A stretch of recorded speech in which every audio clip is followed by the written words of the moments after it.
राष्ट्रवादीकडून राज्यसभेसाठी राजेंद्र जैन यांना उमेदवारी देण्यात आली। मंत्री छगन भुजबळांचा पत्ता कट झालाय।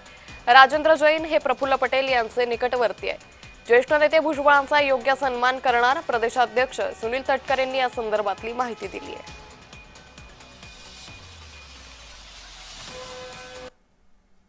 उमेदवार म्हणून राजेंद्र जैन हे आज पक्षाने त्या ठिकाणी अधिकृतरित्या उमेदवार ठरवलेले आहेत। विधान परिषदेमध्ये गोंदिया भंडारा स्थानिक स्वराज्य संस्थेतून त्यांनी 12 वर्ष प्रतिनिधित्व केलं।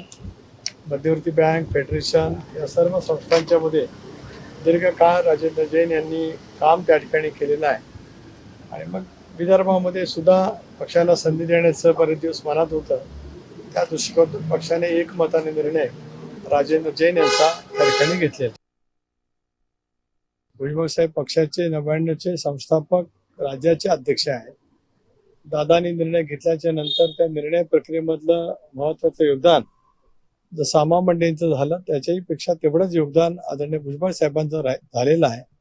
त्यामुळे त्यांचं ज्येष्ठत्व, त्यांचा अनुभव पक्षाला उद्याच्या दृष्टिकोनातून दिशादर्शक त्या ठिकाणी ठरणार आहे। त्यामुळे त्यांच्या ज्येष्ठत्वाचा योग्य तो सन्मान होऊनच पुढच्या कालावधीमध्ये त्यांच्या मार्गदर्शनाखाली पक्षाची वाटचाल करत असताना त्या संदर्भाचा निर्णय आम्ही एकमताने करणार आहोत।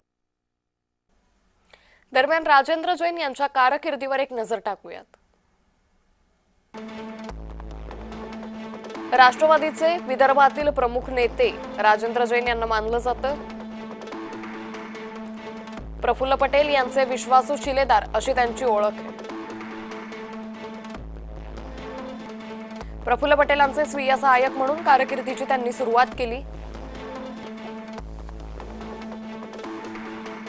पटेलांसोबत काम करताना राष्ट्रवादीत त्यांचा प्रभाव वाढला। भंडारा गोंदिया विधान परिषदेचे राष्ट्रवादीचे माजी आमदार आहेत।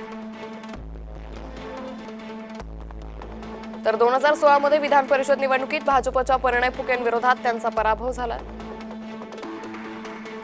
सुनेत्रा पवारांच्या रिक्त जागेवर राज्यसभेवर आता त्यांची वर्णी लागली।